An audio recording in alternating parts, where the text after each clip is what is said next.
जादुई राखी। गांव में करिश्मा नाम की एक छोटी सी बच्ची रहा करती थी। करिश्मा के माँ बाप का बचपन में ही देहांत हो चुका था और करिश्मा गांव के मंदिर के पास रहा करती थी। गांव के कुछ लोग उसे 2 वक्त का खाना दे दिया करते थे और मंदिर के पुजारी जी ने उसके मंदिर में रहने और सोने की व्यवस्था कर दी थी। अरे करिश्मा बेटा, आज सुबह से इतनी उदास क्यों बैठी हो? क्या बात है बेटा? कोई बात नहीं काका, रक्षाबंधन का त्योहार आ रहा है। सब लोग अपने भाई को राखी बांधेंगे, लेकिन मैं तो दुनिया में बिल्कुल अकेली हूँ।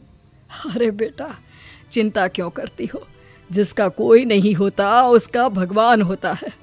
ऊपर वाला है ना, वो तुम्हारी मदद जरूर करेगा। लेकिन भगवान असल में थोड़ी ना होते हैं काका, भला वो मेरी मदद कैसे करेंगे? अरे बिटिया, ऐसे नहीं कहते। भगवान तो सब जगह होते हैं और देखना, वो तुम्हारी मदद भी जरूर करेंगे। पुजारी जी के जाने के बाद करिश्मा उदास होकर मंदिर की सीढ़ियों पर बैठ गई। उसे कुछ भी समझ में नहीं आ रहा था। तभी कुछ देर बाद मंदिर में एक साधु आते हैं। क्या बात है बेटा, तुम ऐसे चुपचाप क्यों बैठी हो? क्योंकि मैं बहुत उदास हूँ। इस दुनिया में मेरा कोई नहीं, मैं बिल्कुल अकेली हूँ। अरे तुम्हें उदास होने की कोई जरूरत नहीं है। ये देखो, मेरे पास एक बहुत सुंदर फूल है। तुम इसमें धागा पिरोकर भगवान के हाथ पर राखी की तरह बांध देना। लेकिन उससे क्या होगा बाबा? उससे कुछ होगा नहीं बेटा, बस तुम्हारा अकेलापन दूर हो जाएगा और तुम्हारे जीवन में खुशियां लौट आएंगी। क्या सच में ऐसा हो सकता है? हाँ, रक्षाबंधन वाले दिन सुबह नहा धोकर मंदिर की जो मूर्ति है उस पर फूल की राखी बनाकर बांध देना। इतना कहकर साधु वहां से चले गए। अब तो करिश्मा बस हर दिन रक्षाबंधन के दिन का इंतजार करने लगी। 2-3 दिन इसी तरह बीत गए और रक्षाबंधन आ गया। करिश्मा सुबह सुबह नहाकर उस फूल में धागा पिरोकर भगवान के मंदिर पहुंची और उसने वो राखी भगवान की मूर्ति को बांधी। ठीक उसी वक्त वहां पर करिश्मा से कुछ साल बड़ा एक लड़का आया और उसने अपना नाम किशन बताया। अरे करिश्मा, तुम्हारी राखी तो बहुत सुंदर है। क्या ऐसी राखी तुम मेरी कलाई पर भी बांध सकती हो? वो क्या है ना, मेरी कोई बहन नहीं है। लेकिन ये राखी में जो फूल लगा हुआ है वो मुझे किसी साधु बाबा ने दिया था और मेरे पास दूसरा कोई फूल नहीं है। लेकिन मुझे तो तुम्हारे हाथ की बनी हुई राखी ही चाहिए, कहीं से भी लेकर आओ। अब मैं क्या करूं? भगवान ने बड़ी मुश्किल से मेरे जीवन में किसी को भेजा है। अगर मैंने किशन को राखी नहीं बांधी तो वो नाराज होकर चला जाएगा। सोचते सोचते करिश्मा मंदिर के बगीचे में पहुंची और वहां से उसने फूलों की मदद से एक सुंदर सी राखी बनाई और मंदिर में पहुंची। ये देखो किशन, मैंने तुम्हारे लिए बहुत सुंदर राखी बनाई है। नहीं, मुझे वही राखी चाहिए जो तुमने भगवान को बांधी है। लेकिन ये कैसे हो सकता है? वो राखी तो मैं भगवान की मूर्ति को बांध चुकी हूँ।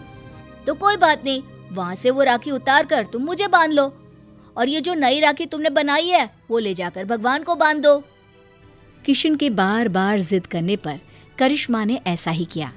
जैसे ही करिश्मा ने किशन की कलाई पर राखी बांधी, देखो, अब तुम्हें मुझसे कोई गिफ्ट लेना होगा। जब भी कोई बहन अपने भाई की कलाई पर राखी बांधती है तो बदले में उसे कोई ना कोई तोहफा लेना ही पड़ता है। लेकिन मुझे तो कुछ नहीं चाहिए। लेकिन अब तुम्हारा भाई आ गया है ना, अब से तुम्हें किसी के आगे हाथ फैलाने की जरूरत नहीं है। चलो, मैं तुम्हारे नए घर में लेकर चलता हूँ। करिश्मा किशन के पीछे पीछे चल दी। कुछ ही दूरी पर एक बहुत सुंदर सा छोटा सा घर बना हुआ था। देखो करिश्मा, आज से ये तुम्हारा घर है। ये समझ लो कि तुम्हारे भाई ने तुम्हें रक्षाबंधन का तोहफा दिया है। ये घर तो बहुत सुंदर है, मैं यहाँ पर रह सकती हूँ? हाँ हाँ, बिल्कुल रह सकती हो।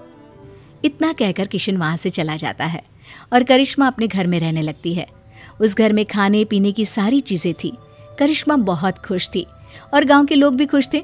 करिश्मा को रहने के लिए एक जगह जो मिल गई। कुछ दिनों के बाद किशन करिश्मा के घर आता है। देखो करिश्मा, ये तो जादू हो गया। तुम्हारी बनाई हुई राखी तो सोने के कंगन में बदल गई। लेकिन ऐसा कैसे हो सकता है? मैंने जो राखी बांधी थी वो तो एक साधारण सा फूल था। नहीं करिश्मा, वो कोई साधारण फूल नहीं था।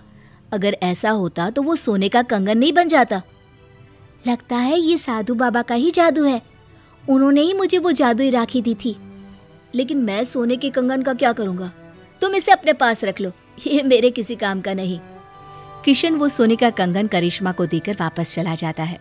करिश्मा सोच में पड़ जाती है कि आखिर वो सोने के कंगन का क्या करे। तभी उसके दिमाग में एक तरकीब सूझती है।